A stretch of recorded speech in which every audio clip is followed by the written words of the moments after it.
Jesús ha dicho, estas señales seguirán a los que creen. Yo tengo que creer toda la Escritura, porque toda la Escritura, de principio a fin, es la palabra de Dios.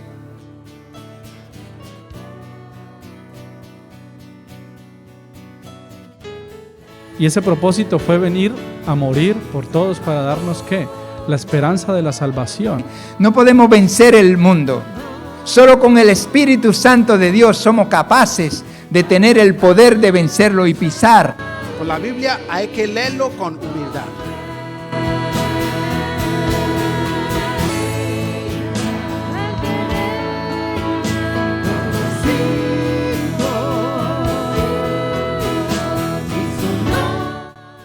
Apártate en un lugar y le dice al Señor, yo quiero conocerte.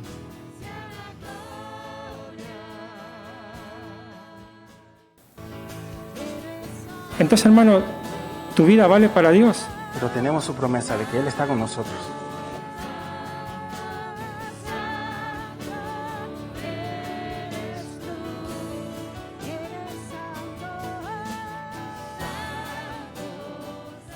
Padre, en el nombre de Jesús, Señor, estamos hoy delante de ti, Señor.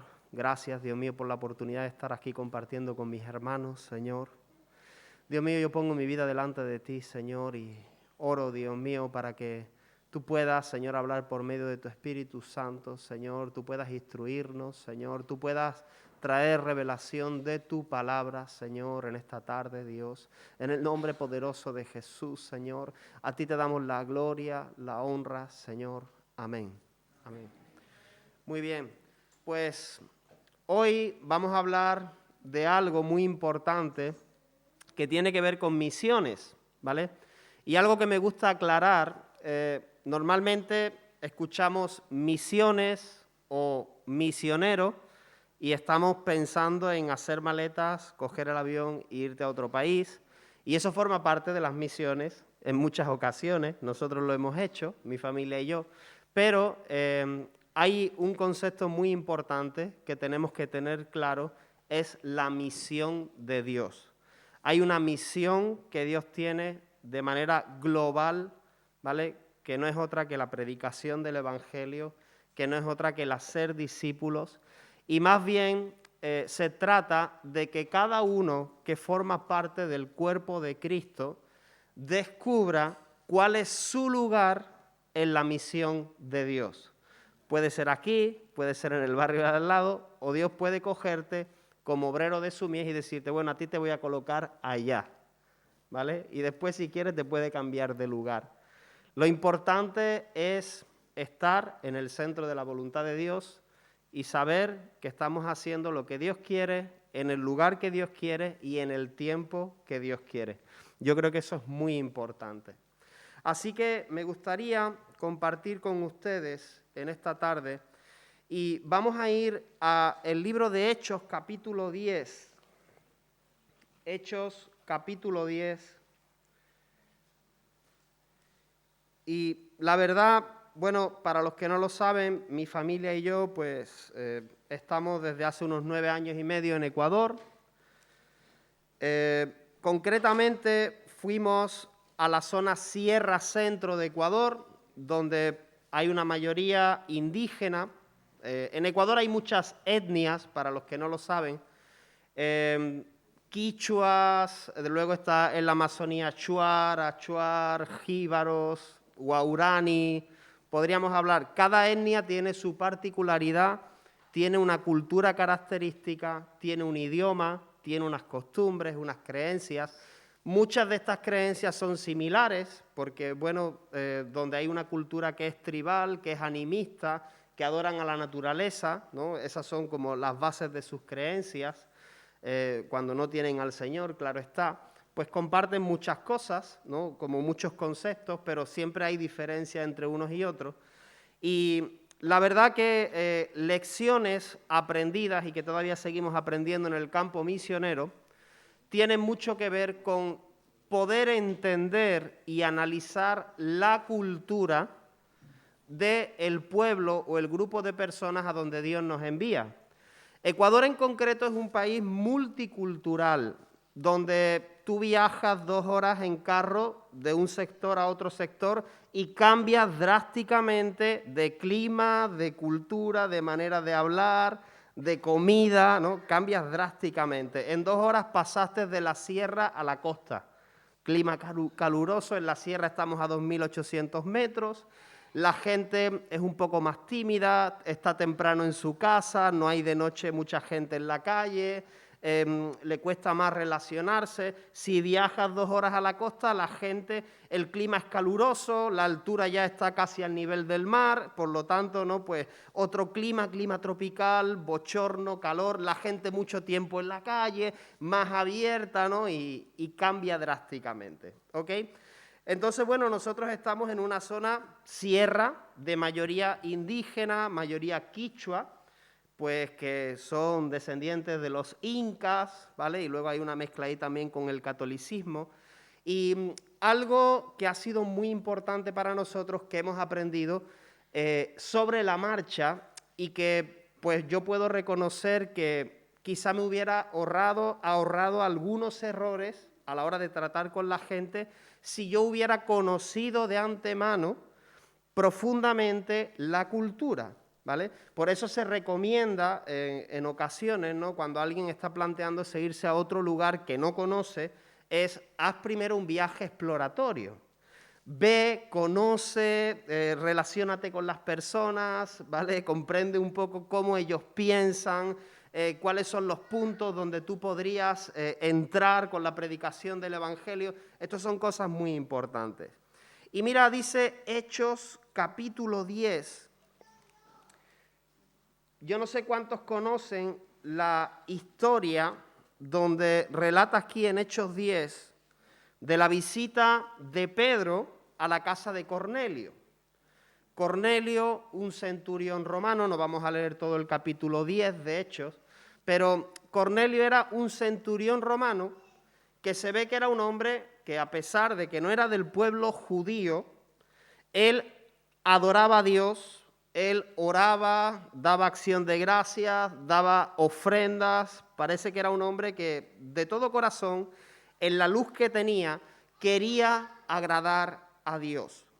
Y Dios le habla, envía un ángel a Cornelio y le habla de que invite a Pedro a su casa, de que lo traiga, para que Pedro pueda anunciar el Evangelio a Cornelio y a todos los de su casa, sus familiares, sus amigos, ¿no? Por una revelación del Señor. Y casi simultáneamente, Dios se encarga de hablarle también a Pedro. Pedro estaba de viaje, llega a un lugar, dice que tiene hambre, sube a la azotea y ahí vemos la famosa revelación que tuvo Pedro y vamos a leer porciones del capítulo 10. Dice Hechos 10, versículo del 9 al 16. Al día siguiente, mientras ellos iban por el camino y se acercaban a la ciudad, Pedro subió a la azotea para orar, cerca de la hora sexta, y tuvo gran hambre y quiso comer, pero mientras le preparaban algo le sobrevino un éxtasis, y vio el cielo abierto y que descendía algo semejante a un gran lienzo que atado de las 4 puntas era bajado a la tierra, en el cual había de todos los cuadrúpedos terrestres y reptiles y aves del cielo. Y le vino una voz que decía: levántate, Pedro, mata y come. Entonces Pedro dijo: Señor, no, porque ninguna cosa común o inmunda he comido jamás. Volvió la voz a él la segunda vez. Dice: lo que Dios limpió, no lo llames tú común. Esto hizo 3 veces y aquel lienzo volvió a ser recogido en el cielo. La historia, el pasaje sigue relatando, esto es una revelación, una visión, dice que en un estado de éxtasis, algo que vio Pedro, que Dios estaba hablando a su vida, y puede parecer algo extraño, pero resulta que en poco tiempo vienen los mensajeros de Cornelio, vienen estos hombres que estaban invitando a Pedro a acompañarle a casa de Cornelio. Dice en el versículo 28 que cuando Pedro llega a casa de Cornelio, y llega porque entiende de parte de Dios que es Dios mismo el que le está pidiendo que vaya allí, mira lo que dice en el versículo 28 cuando Pedro llega a casa de Cornelio. Les dijo, vamos a leer desde el 24, vamos a leer para poner un poco el contexto. Al otro día entraron en Cesarea y Cornelio lo estaba esperando, habiendo convocado a sus parientes y amigos más íntimos. Cuando Pedro entró, salió Cornelio a recibirle y postrándose a sus pies adoró. Mas Pedro le levantó diciendo, levántate, pues yo mismo también soy hombre. Y hablando con él, entró y halló a muchos que se habían reunido. Y el saludo, las palabras que dice Pedro cuando entra en esa casa, pues no sé, nosotros pensaríamos, pues que diga buenas tardes, ¿cómo están? ¿Cómo les va? ¿No? Qué bueno que estamos aquí reunidos. Pues resulta que las palabras de Pedro no fueron como tan agradables, sino que lo primero que dice Pedro cuando ve a esta gente reunida que estaba expectante para escuchar lo que Pedro tenía que decir, les dijo, vosotros sabéis cuán abominable es para un varón judío juntarse o acercarse a un extranjero. Yo no sé cómo recibirías tú estas palabras. Si viene alguien a tu casa de parte de Dios y te dice, tú sabes que yo no me tendría que estar juntando contigo. O sea, para mí es una abominación estar en tu casa. Pero a mí me ha mostrado Dios que a ningún hombre llame común o inmundo. Pues yo no sé qué produciría esto en el corazón de estas personas, ¿verdad? Y mira lo que dice Hechos, capítulo 10, versículos 34 y 35. Entonces Pedro, abriendo la boca, dijo, en verdad comprendo que Dios no hace acepción de personas, sino que en toda nación se agrada del que le teme y hace justicia. Y sabemos lo que ocurrió después, que Pedro comienza a predicar el Evangelio, el Espíritu Santo viene sobre estas personas, todos son llenos y comienzan a hablar en lenguas y son bautizados, ¿vale? Después, ¿qué impide que esta gente sea bautizada, no? Si Dios está aquí, Dios lo está haciendo. Quizá no es lo que Pedro pensaba que tenía que pasar, pero es lo que pasó, es lo que Dios, el Dios soberano, hizo. Y entonces dijo, bueno, Señor, aquí hágase tu voluntad. Quiero que leamos, antes de entrar en el tema, Gálatas capítulo 2, donde vamos a ver otra vez a Pedro. Gálatas capítulo 2, versículo 11 al 14. Hasta aquí lo que vemos es que Pedro, en un principio, no hubiera estado dispuesto a acercarse a estas personas. La decisión de Pedro de ir es porque realmente Dios le habló, se reveló a su vida, porque si fuera por Pedro, por la propia decisión de Pedro, no hubiera ido porque consideraba que no estaba bien entrar en casa de estas personas gentiles, ¿vale? Dice Gálatas capítulo 2, versículo 11 al 14, aquí habla de cuando Pedro hace una visita a Antioquía, donde estaba Pablo. Pero cuando Pedro vino a Antioquía, le resistí cara a cara. Está hablando Pablo acerca de la visita de Pedro.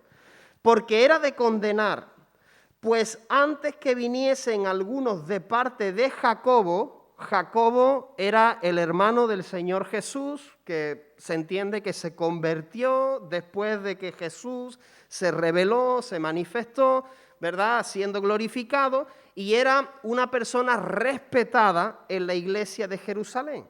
Entonces dice, pues antes de que viniesen algunos de parte de Jacobo, comía con los gentiles, o sea, Pedro comía con los gentiles, pero después que vinieron, se retraía y se apartaba porque tenía miedo de los de la circuncisión. Y en su simulación participaban también los otros judíos, de tal manera que aún Bernabé fue también arrastrado por la hipocresía de ellos. Pero cuando vi que no andaban rectamente conforme a la verdad del Evangelio, quédate con esto, conforme a la verdad del Evangelio, dije a Pedro delante de todos: si tú, siendo judío, vives como los gentiles y no como judío, ¿por qué obligas a los gentiles a judaizar? Esto es una situación tensa entre Pablo, Pedro, Bernabé y otros que habían venido de parte de Jacobo. Y la situación era que, bueno, Pedro no tenía problema en estar con gentiles, se entiende que eran hermanos, pero que no eran judíos, pero personas que habían creído en el Señor. No tenía problema, pero luego cuando vinieron otros de Jerusalén, que parece que eran como más aférrimos a guardar la ley judía, porque en la iglesia primitiva hubo personas, judíos, que se convirtieron, pero pretendían seguir judaizando, es decir, que predicar que para la salvación era necesario creer en Jesús, pero también era necesario seguir guardando todos los rituales de la ley. Y esto era como un conflicto que había entre algunos hermanos. ¿Ok? Entonces vemos esta situación. Ahora, ¿por qué? La pregunta es, ¿por qué le resulta difícil a Pedro tratar con los gentiles? Porque lo que vemos es como que Pedro necesita una revelación personal para poder ir a casa de Cornelio. Lo que vemos aquí también es que Pedro al ir a Antioquía, bueno, él se relaciona, pero cuando hay otras personas que son judaizantes, como tiene sus reservas, tiene cierto temor, quizá le van a criticar, le van a decir, le van a culpar, y tiene ahí como un enfrentamiento con Pablo, o Pablo con Pedro, más claro, ¿no? Pablo es el que confronta a Pedro. ¿Por qué tiene problemas Pedro a la hora de tratar con los gentiles? Cuando en Hechos 1:8 el Señor Jesús había dicho: cuando venga sobre ustedes el Espíritu Santo, recibirán poder y me van a ser testigos en Jerusalén, en Judea, en Samaria y hasta lo último de la tierra. Y en lo último de la tierra lo que hay es más gentiles. Y ustedes me van a ser testigos, ustedes, y cómo no hablar de la gran comisión, vayan por todo el mundo, prediquen el Evangelio a toda criatura. Eso incluye a los gentiles, ¿verdad? ¿Por qué Pedro tiene problemas o tiene obstáculos a la hora de tratar con los gentiles? ¿Es un problema moral, de conciencia? ¿Será que Pedro cree que no está bien delante de Dios juntarse, acercarse a un gentil? ¿Será un problema cultural? Porque parece ser que Pedro estaba convencido de que no estaba bien delante de Dios ir a la casa de un gentil, porque era una abominación. La pregunta ¿es esto lo que dice la palabra de Dios?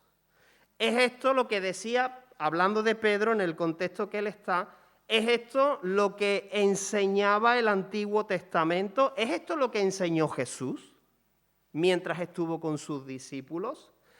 Y aquí es donde viene este conflicto de esto que tengo un problema o que tengo un conflicto en mi conciencia, ¿es realmente algo moral? ¿Es algo de que estoy infringiendo un mandamiento del Señor? ¿O es algo que viene de mi cultura? Esto es muy importante en misiones, queridos hermanos. Pedro está influenciado por la cultura judía.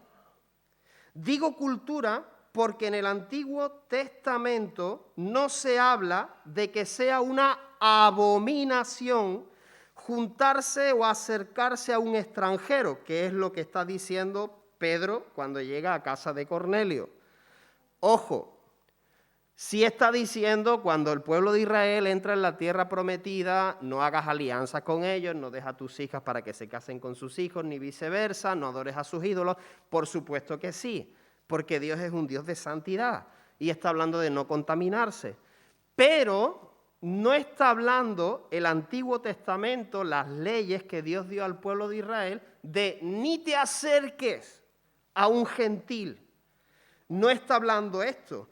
Pero lo que sí es verdad es que el fariseísmo del tiempo de Jesús y del contexto histórico donde Pedro se ha criado, había ido a extremos, poniendo más énfasis en algunas normas externas y olvidando la justicia, la misericordia y la fe.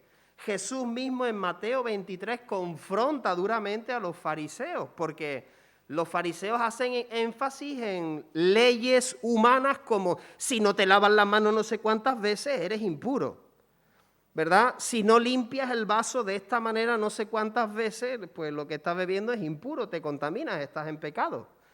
Y Jesús dice, ustedes están poniendo énfasis en unas cosas que eran como cosas añadidas, era tradición que se había convertido en una ley humana que los fariseos exigían y que miraban mucho más esas cosas externas, pero no miraban las cosas del corazón. Por eso Jesús reprende a los fariseos. Pedro se ha criado en un contexto así. La cultura judía en general piensa así.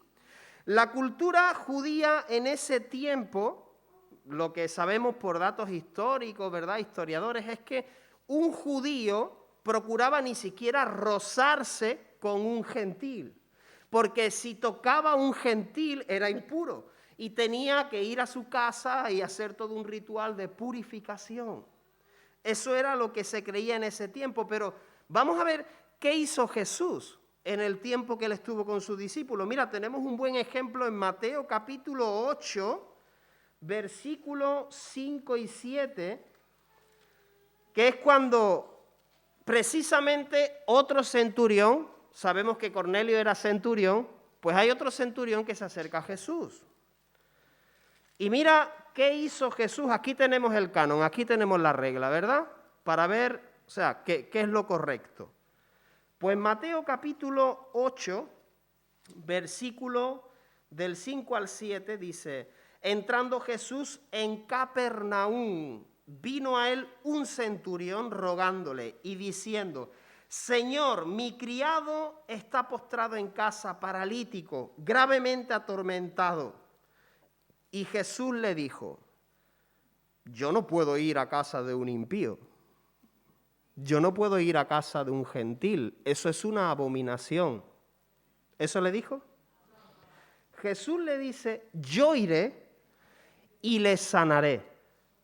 Jesús no tenía reparos en poder ir a la casa de este hombre que habría venido con un corazón humillado, reconociendo que Jesús podía hacer algo.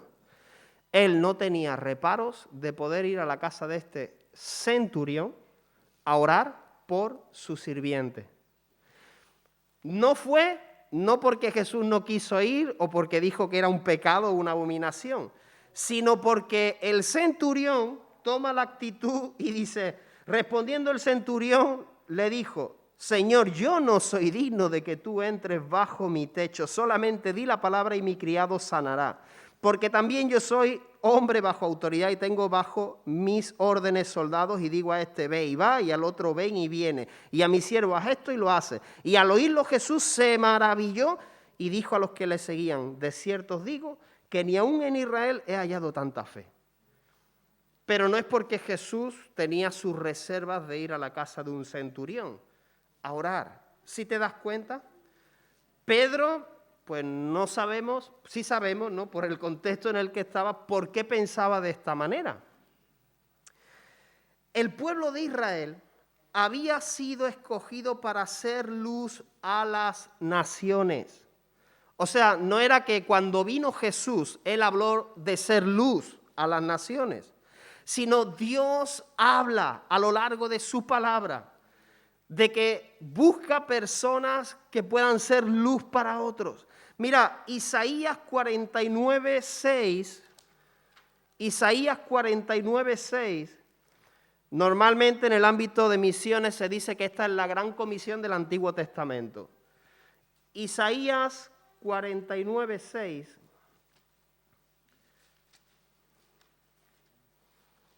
dice así: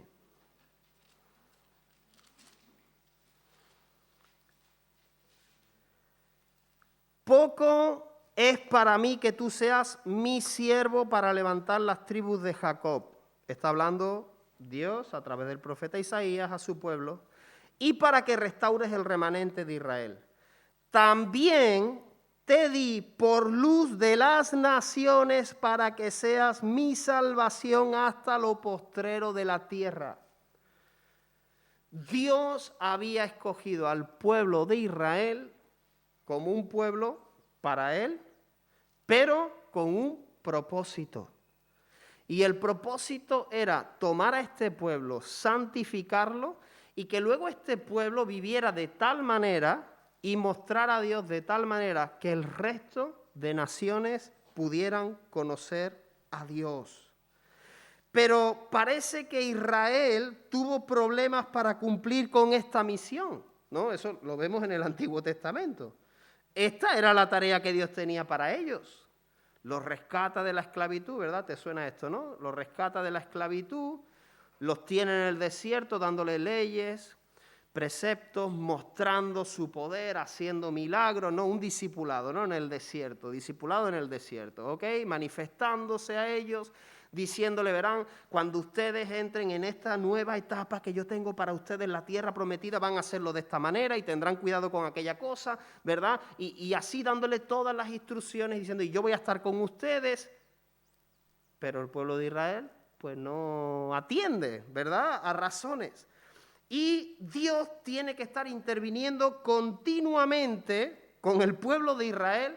El pueblo de Israel hace todo lo contrario, se va en pos de dioses ajenos, se va y une a sus hijos con las hijas de los otros pueblos que Dios ya le dijo que no, y bueno, hace todo lo contrario.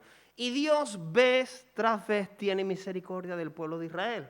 A veces tiene que usar un poco la vara, ¿verdad? Y para que lleguen al punto de clamar, y entonces Dios responde y los liberta, y así va pasando, ¿verdad?, el Antiguo Testamento y la historia del pueblo de Israel. En muchas ocasiones, recuerda que el llamado es ser luz a las naciones. En muchas ocasiones, como el pueblo de Israel no está cumpliendo su papel, dice, tú no vas a hacer luz a las naciones, pues voy a llamar a las naciones que te engullan a ti. Y ahí vas a hacer luz. Y usa a personas como Jonás. ¿Has pensado en el libro del profeta Jonás? Normalmente usamos mucho el ejemplo de Jonás para hablar de cuando Dios te llama y tú no obedeces, entonces viene el pez, ¿verdad? Y mejor obedece a Dios, porque este es el hombre rebelde que no hace caso a su llamado. Podemos enfocarlo desde ese punto, si queremos, pero podemos ver otro punto que impregna toda la palabra de Dios, que es la pasión que Dios tiene por las naciones. Y mira si tiene pasión Dios por las naciones, que en medio de la historia de Israel, ¿no?, que siempre miramos la Biblia y estamos viendo la historia de Israel, Dios piensa en el imperio asirio. Dios piensa en este imperio sanguinario, terrible, pagano, al cual el profeta Jonás no quería ir a predicar.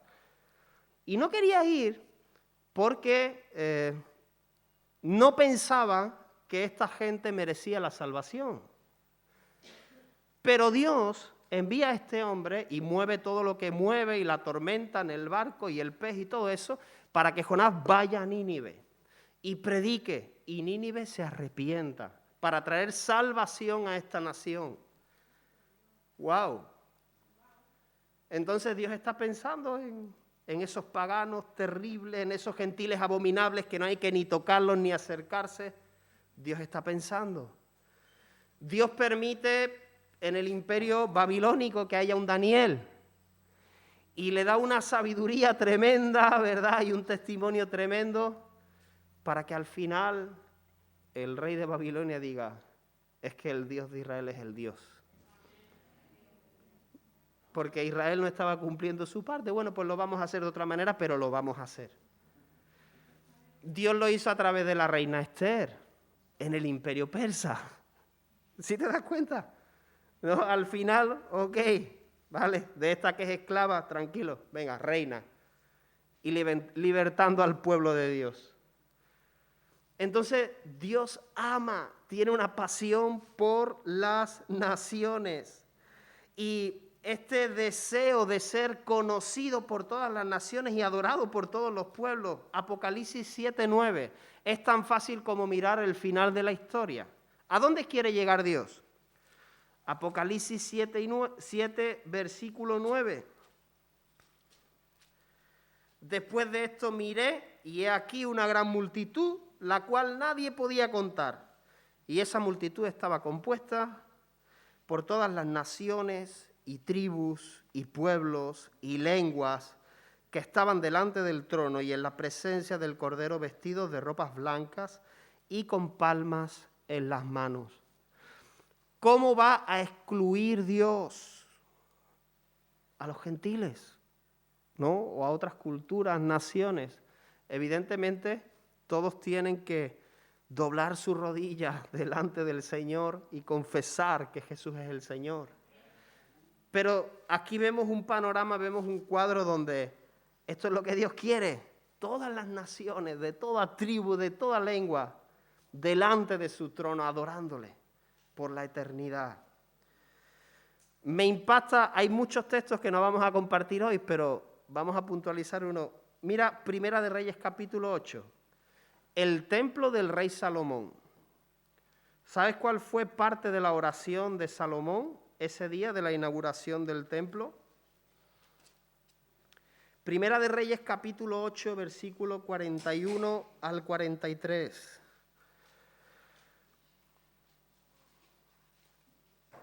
Primera de Reyes 8, del 41 al 43.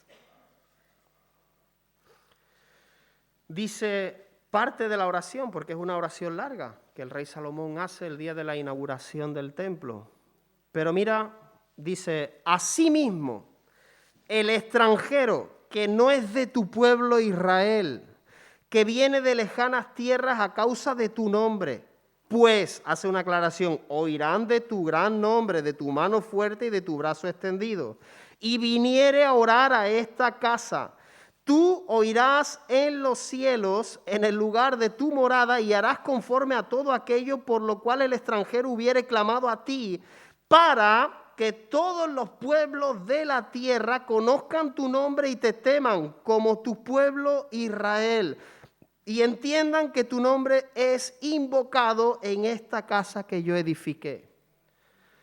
Parte del deseo, del propósito que había con la edificación de este magnífico templo, eran que vinieran gente de todos lados, de todas las naciones, que escucharan, hay un lugar donde se adora al Dios verdadero y es tremendo. Es un templo impresionante. Y además de la sabiduría que tenía el rey Salomón, que venían gente de otros lugares a escuchar la sabiduría que él tenía. Y el resumen de los discursos del rey Salomón, en Eclesiastés lo tiene, es, teme a Dios. Y entonces esta gran obra arquitectónica, el templo que edificó el rey Salomón, tenía un propósito. Y Dios no se olvida de las naciones. Y que vengan extranjeros y que clamen y que vean una respuesta y digan, wow, este es el Dios verdadero.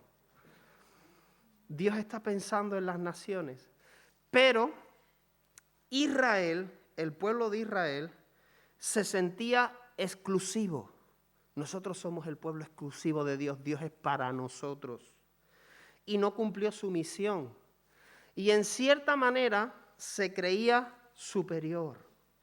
O al menos eso demostró, ¿no? Pensaba que era superior, tenemos al Dios verdadero, somos superiores, y por supuesto que si uno tiene a Dios de su lado, pues evidentemente el pueblo de Israel tenía victorias sobre imperios mayores, sobre pueblos mayores, porque estaba Dios de su lado, pero cuando ellos se alejaban del Señor, el Señor permitía circunstancias para que ellos se vuelvan, ¿verdad? Y esta actitud de creerse superior, que al fin y al cabo es lo que vemos reflejado en el contexto histórico, cultural, religioso del tiempo de Jesús, de los fariseos, ¿no? De creerse superior, decir, los gentiles, no hay ni que juntarse con ellos, no hay que relacionarse con ellos. O sea, no había una actitud de querer ganarlos, sino de despreciarlos, ¿verdad? Y ya sabes, pues, todos los evangelios, ¿verdad? Hablando de Jesús, acercándose a todo tipo de personas, y la gente de aquel tiempo, especialmente los fariseos, mirándole con mala cara, diciendo, ¿este qué es lo que está haciendo?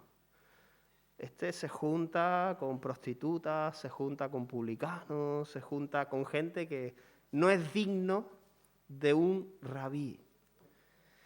Y esta actitud tiene un nombre, quizá un nombre un poco raro, pero se llama etnocentrismo. ¿Qué significa esto? Pues es la actitud de un grupo, raza o sociedad que presupone su superioridad sobre los demás y hace de su cultura el criterio exclusivo para interpretar y valorar la cultura y los comportamientos de otros grupos o otros pueblos. Eso es algo técnico, ¿vale? Pero más sencillo. Si yo soy etnocentrista, significa que yo, David Pérez, que soy español, me creo superior a los ecuatorianos. Así de sencillo. No, porque nosotros sabemos. Y entonces trato a las personas consciente o inconscientemente con ese nivel de superioridad. A veces no con mala intención, pero no aceptando o no recibiendo nada que pueda venir de la otra parte. Como que yo tengo mucho que enseñar, pero no tengo nada que aprender. Y esto es un punto muy importante cuando estamos pensando en involucrarnos en la misión de Dios. De que no haya rastro de etnocentrismo, de ese complejo de superioridad en nuestras vidas. Es curioso que en el Nuevo Testamento no veamos a los apóstoles expandirse mucho, ¿no? ¿Por qué digo esto? Los vemos más concentrados en Jerusalén, aunque Jesús les había dicho, ustedes, cuando venga el Espíritu Santo sobre ustedes, lo hemos dicho antes en Hechos 1:8, van a recibir poder y me van a ser testigos en Jerusalén, en Judea, en Samaria y hasta lo último de la tierra. Hechos 8:1 dice que se levanta una gran persecución en Jerusalén. Y mira qué curioso, ¿no?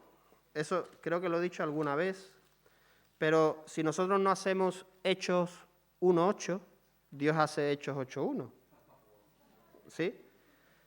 Porque mira, en Hechos 8:1 lo que dice es que está hablando de que ha sido la muerte de Esteban y Saulo consentía en su muerte.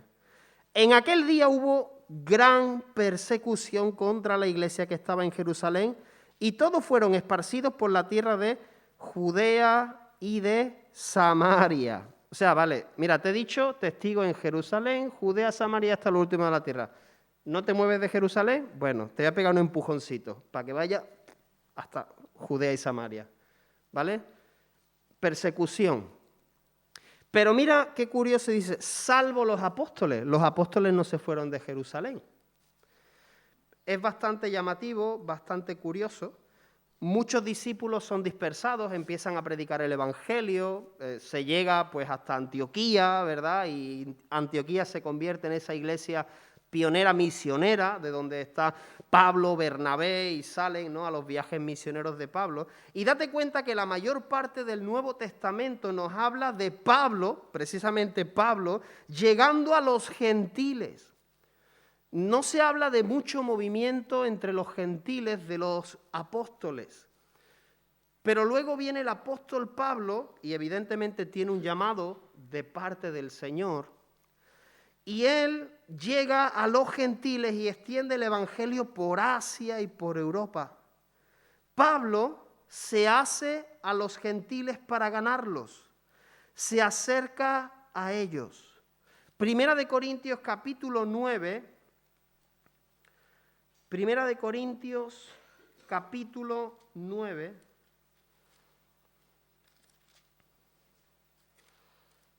versículos 20 al 22.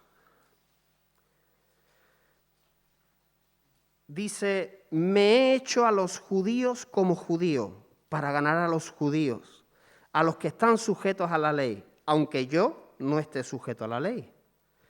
Como sujeto a la ley para ganar a los que están sujetos a la ley. Es decir, me hago a ellos, no, me pongo ahí a su nivel para ganarlos. Sigue diciendo, a los que están sin ley, como si yo estuviera sin ley. Aunque hace una aclaración y dice, no estando yo sin ley de Dios, sino bajo la ley de Cristo, para ganar a los que están sin ley. Me he hecho débil a los débiles, para ganar a los débiles. A todos me he hecho de todo, para que de todos modos salve a algunos. Pablo tiene la habilidad de hacerse a todos para ganarlo. Ese hacerse a no significa bajar mis principios morales y compartir con las cosas pecaminosas que otros hacen, ¿no? Porque ahí puede haber una confusión y no se trata de eso. Jesús se juntó con pecadores, pero nunca bajó el estándar moral, sino que se juntó, se relacionó, llegó a ellos, pero ellos fueron atraídos hacia él. Y Pablo hizo lo mismo. Pablo siguió este modelo. Pablo pudo llegar a personas que llegó a los atenienses, a los de Atenas. Predicó de tal manera, ¿no? Con tal sabiduría y usando, ¿no? Como un poco el contexto de ellos para que ellos escuchasen y se convirtiese alguno de ellos. Pablo se ganó el rechazo de los judíos por hablar de la salvación por fe sin las obras de la ley. Se ganó el rechazo de los judíos. Odiaban a Pablo. Porque ¿quién es este que anda enseñando que no hay que cumplir la ley? Seguramente había rechazo incluso por parte de algunos creyentes que hemos dicho antes que decían que sí, Jesús es el Mesías, pero además te tienes que circuncidar, tienes que guardar ciertos rituales, porque si no, no hay salvación. Pablo se ganó la oposición rotunda de estas personas. En la carta de Pablo a los Gálatas, habla y advierte precisamente de esto. Diga, tengan cuidado. No se dejen arrastrar por estas ideas. Ustedes han creído en el Evangelio. No hay otro Evangelio que el que ya han escuchado. En los estudios de misiones se toma a Pablo como el misionero por excelencia. Miramos cómo él adaptó su forma de llevar el mensaje a los diferentes contextos, como ya hemos dicho, por ejemplo, a los de Atenas. Ojo, con esto no quiere decir, luego sabemos ya por datos históricos, no bíblicos, pero sí históricos, de que cada uno de los apóstoles cumplió con la gran comisión. Uno en India, el otro por Rumanía, el otro, cada uno sufriendo por el Señor como mártir, ¿vale? Y no tenemos que tener dudas de esto. Pero lo que vemos que lo que estoy compartiendo esto es para que entendamos cómo puede afectar una cultura en la que estamos bien arraigados.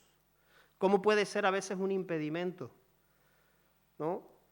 Mira cómo Pablo era fariseo, había estudiado ahí a los pies de Gamaliel, pero Dios le dio esa libertad, esa revelación de entender, hay que llegar a los gentiles, no podemos poner tropiezos y estorbos. Es muy importante para poder cumplir la misión de Dios de manera eficaz, entender la diferencia entre mi cultura y la Biblia. Esto es muy importante. Quiero decirte algo que me parece... No estamos hablando, cuando hablamos de cultura, no solo mi cultura de que yo soy español, de que mi esposa es rumana. Tenemos nuestra propia cultura evangélica. Formas que hemos tomado a lo largo del camino, que hemos aprendido, que no necesariamente son malas, pero lo malo es cuando elevo estas formas o, no sé, principios adoctrina y digo, no, es que esto es así, porque así dice el Señor, cuando en realidad no hay ningún sustento bíblico para lo que estoy diciendo. Está bien si tú lo haces de esa manera, pero si intento imponer o me sirve de tropiezo para predicar a otras personas el Evangelio de la salvación, cuando es algo que ni siquiera tiene un fundamento bíblico, pues esto es un tropiezo para la obra del Señor, ¿verdad? Cuando yo estoy intentando imponer cosas que son mis ideas, mandamientos de hombres, no de Dios, ¿verdad? Jesús reprendió duramente a los fariseos por esto. Ustedes han dejado la ley de Dios y están siguiendo tradiciones de hombres, ¿verdad?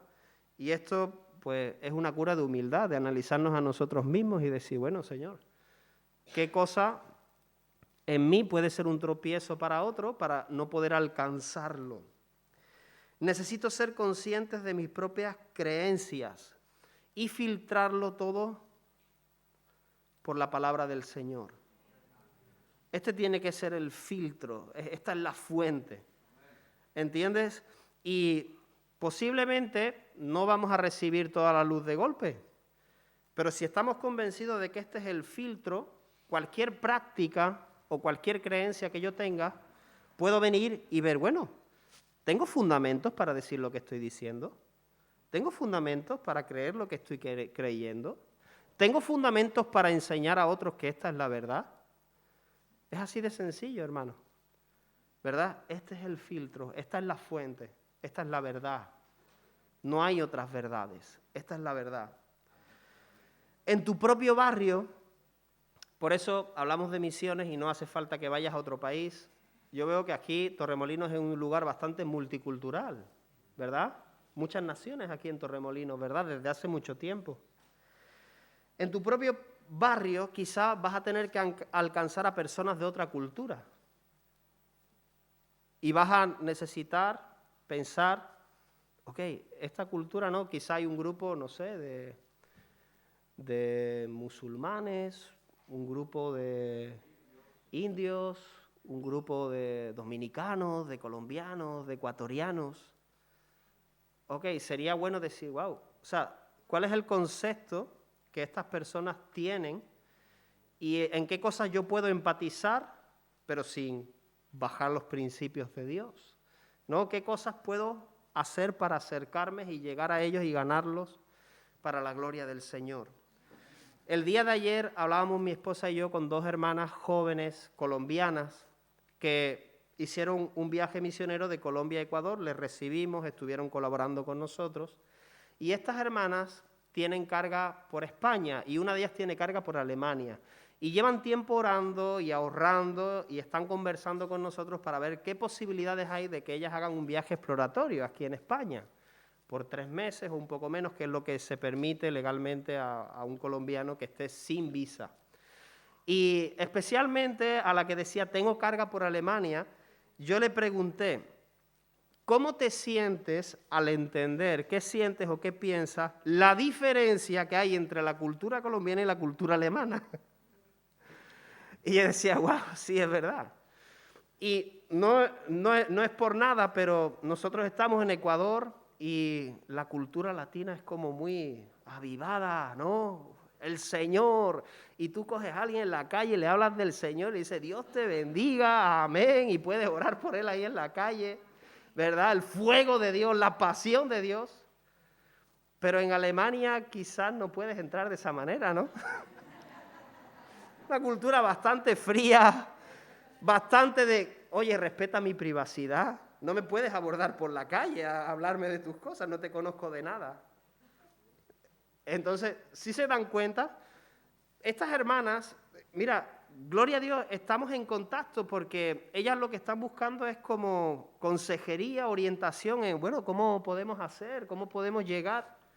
¿Verdad? Digo, mira, sería bueno que el primer lugar a donde vengáis sea España, porque, claro, una de ellas dice, me sé los números en alemán, ¿vale? Está bien. Si vas a venir 3 meses, mira, sería bueno que vengas primero a España y vayas cogiendo un poco de cultura europea en general, porque tenemos algunos puntos en común que difieren de la cultura latina, y luego de ahí ir viendo a ver cómo pegas un salto para Alemania. Porque aún la cultura española difiere mucho de la cultura, por ejemplo, ecuatoriana, donde estamos nosotros. Y hemos tenido choques culturales, mi esposa y yo, al llegar, porque no entendíamos algunas cosas. Y había cosas que considerábamos falta de respeto hacia nosotros, pero para ellos no entendían. Y si yo me enfadaba, claro, no me podía enfadar, porque ¿cómo se va a enfadar el misionero, no? Pues el misionero no se puede enfadar. Entonces, yo sabía que si yo me enfadaba con todo el derecho que creía que tenía, ellos iban a decir, ¿por qué? O sea, ¿está bravo el misionero? ¿Qué le pasa? Y era algo tan simple como el tema de la privacidad y de la intimidad. Nosotros tenemos, aquí en España podemos hablar en términos generales y en Europa, un concepto de deben respetar mi privacidad. Que nadie si una persona que no conozco de nada que me aborde por la calle y que me diga, es como hay un rechazo hacia esto. Es curioso. Conozco a un amigo misionero de Costa Rica que está en Málaga. Él ha estado por varios países y está en Málaga sirviendo en una iglesia en Málaga y está precisamente, pertenece a una organización misionera y analizando la cultura española y me dice, mira, he visto, al menos en Andalucía, la gente dice que España es cementerio de misioneros, que la gente es dura, pero ¿sabes qué te digo? El español está en una búsqueda. Porque lo que él ha visto en el poco tiempo que lleva aquí, es que, mira, al menos en Andalucía, la gente está muy interesada en las cosas del tarot, en la lectura de cartas, en el horóscopo, y él identifica eso como una búsqueda espiritual. Están buscando algo más, pero lo primero que tienes que tener en una conversación con un español no es Dios ni iglesia. Él quiere primero conocerte a ti y luego conocer a tu Dios. Es lo primero que quiere el español. Y tiene que venir otro de fuera para hacer una lectura nuestra y decírmelo y que diga yo, pues es verdad. Pues yo hubiera pensado de esa manera, como español. Yo primero quiero conocer, porque la primera tendencia es este que viene a contarme, a decirme. Incluso mi esposa y yo somos de culturas diferentes. Y algo que nunca pensamos, y estuvimos en un curso de misiones y dijimos, y dice, en matrimonios de culturas diferentes a veces hay conflictos porque inconscientemente uno de los cónyuges puede pensar que su cultura es superior. Y nos sentamos a conversar, pero así, ¿no? Tranquilos, sin ofendernos, pero es verdad, David, ¿no? Me pregunta, ¿tú qué piensas de la cultura rumana? Pues si yo lo analizo de mi mente antigua antes de conocer al Señor, es verdad, pues el rumano viene y pues es una persona que viene migrando de su país porque allí no hay posibilidades, no hay recursos, y lo veo pues como un migrante y nosotros quizás nos vemos, no digo que sea así, superiores porque quizás tenemos más posibilidades económicas. Sin embargo, el rumano le da mucho valor al conocimiento, a la preparación, y en los estudios son una máquina, ¿no? Por ejemplo, mi esposa dice, tú no puedes llegar a casa con un 8, tienes que llegar con un 10, mínimo con un 9. Y no hay un interés en tener un título, una capacitación, pero a diferencia, por ejemplo, en Ecuador, el título te da dignidad, pero quizás tú tienes un título y no tienes el conocimiento porque lo has conseguido de aquella manera. Pero en Rumanía no es así, no, un título respaldado por el conocimiento y la capacidad que tú tienes. Entonces, en ese sentido, bueno, pues los españoles no están tan interesados en estudiar y en sacarse títulos y en tener conocimiento. Y te das cuenta, ¿no?, como cada uno tiene una percepción diferente de la otra cultura. Inconscientemente nos tratamos como superiores, inferiores, y esto es muy importante. Por último, para terminar, te cuento algo que me pasó en Ecuador. Vinieron este grupo de misioneros de Colombia, esta chica con la que hablé ayer era una de ellas, y fuimos a un pueblo donde había una etnia no alcanzada, los salasacas, que está a 2 horas de donde vivimos. Había una pequeña iglesia quichua, indígena, que estaban como ahí, que ellos decían que no podían alcanzar a su propia gente, que no tenían un buen testimonio, que tal, y nosotros fuimos a apoyarles. Y fuimos a hacer evangelismo el Día de los Difuntos, que es un día de festividad, donde toda la familia va al cementerio a sentarse a comer en las tumbas con los difuntos y le ponen un platito de comida al difunto también. Pero es como un aire de festividad. Y ese día llegamos y ellos habían reservado un permiso para hacer evangelismo. Y decimos, hermanos, venga, ¿dónde tenemos que ir? ¿A qué plaza? Dice, no, venga, es en el cementerio. En medio del cementerio, así de gente sentado alrededor de las tumbas, comiendo con sus difuntos, el cura predicando detrás. Y hasta los chicos colombianos dijeron, ¿pero no se van a ofender? No, ¿qué se van a ofender si tenemos permiso del ayuntamiento? Entonces, para ellos, imagínate, en su mentalidad, no se van a ofender porque no estamos haciendo nada ilegal. Tenemos el permiso del municipio. Pero para nuestra concepción, esto no es ofensivo, que están ahí con sus difuntos. Y quizás tienen conceptos diferentes acerca de lo que es honrar a los muertos o estar ahí en una persona que has perdido. Pero la verdad que el grupo de Colombia no se sintió cómodo. No, aquí no, hagámoslo fuera del cementerio, pero no aquí. Nosotros consideramos que esto es una falta de respeto. ¿Te das cuenta qué diferencia, no? Estos hermanos no vieron ningún problema en una coreografía en medio del cementerio. No pega. Sí, porque aquí está la gente para que escuchen, ¿verdad? Para que escuchen y ahí, ¿no? Y casi una confrontación con el cura que está predicando allí. No, como eso es lo que hay que hacer. No, hermano, yo considero que eso no es sabio. Entonces, para concluir, ¿qué podemos sacar de esto? Bueno, hemos hablado de etnocentrismo, ¿verdad? Yo creo que necesitamos hacernos un análisis continuo. Y es verdad que cuando estamos solamente en nuestro entorno con gente que piensa similar a nosotros, pues no vamos a ver esto como algo importante. Pero mira, aquí estamos en un entorno multicultural. Y sí es importante considerar esto. ¿Cuánto de lo que yo estoy queriendo impartir a otros es lo que Dios quiere, son principios de la palabra de Dios? Y puede ser que haya cosas que son influencias culturales. Puede ser que no sean cosas pecaminosas, pero sí pueden ser que sean cosas de tropiezo para la otra persona. La manera en que yo me acerco, la manera en que yo me relaciono, la manera en que yo quiero predicar el Evangelio. Y a veces, esto te lo digo por experiencia, hermano, yo he pensado, esta gente no quiere. Y en realidad no están entendiendo mi mensaje. Porque yo creo que estoy siendo muy claro, pero ellos lo están entendiendo de otra manera porque no estamos hablando el mismo idioma, aunque hablamos castellano. Entonces, te animo, vamos a orar en esta tarde. Padre, en el nombre de Jesús, gracias, Señor, por tu palabra, Señor, por tu verdad que nos hace libres, Señor. Oh Dios, gracias, Señor, que tú has venido a rescatarnos, Señor, de nuestra vana manera de vivir, la cual heredamos de nuestros padres, Señor. Nos has redimido, Señor. Mira, gloria a Dios que estas palabras salieron de la boca de Pedro. Nos ha rescatado, nos ha redimido de nuestra vana manera de vivir que heredamos de nuestros padres. Señor, ayúdanos, Señor, Dios mío, a venir a la fuente de tu verdad, Señor.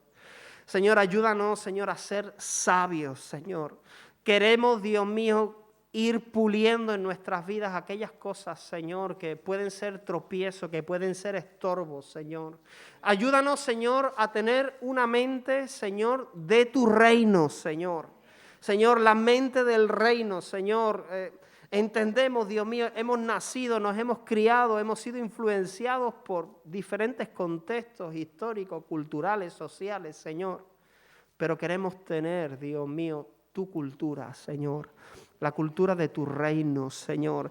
Queremos pensar como tú piensas, Señor. Queremos mirar profundamente tu ejemplo, tu testimonio y ver lo que hiciste y lo que no hiciste, Señor. Ver cómo piensas, Señor, qué te ofende, Señor, qué te alegra, Señor, qué cosas son importantes y qué cosas no, Señor.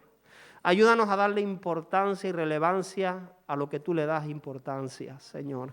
En el nombre poderoso de Jesús, ayúdanos, Señor, a ampliar nuestra mente, nuestro corazón, Señor. Ayúdanos a entender, Dios mío, que formamos parte de la misión que tú tienes para este mundo, Señor. Encájanos a cada uno en el lugar que tú quieres, Señor. Ayúdanos, Señor, a poder ser moldeados por ti y por tu palabra, Señor. Danos entendimiento, revelación de tu palabra, Señor. Señor, revélanos, Señor, incluso detalles que no hemos visto hasta ahora, Señor, pero que están ahí para hacer luz para nuestras vidas, Señor. En el nombre poderoso de Jesús, Señor, te pedimos perdón si en algún momento hemos sido tropiezo para otros, Señor. Oh Dios, y decimos, Señor, henos aquí, Señor, usa nuestras vidas, moldéanos, Señor, a tu imagen, Señor. Ayúdanos a tener tu espíritu, Padre. En el nombre poderoso de Jesús. Amén.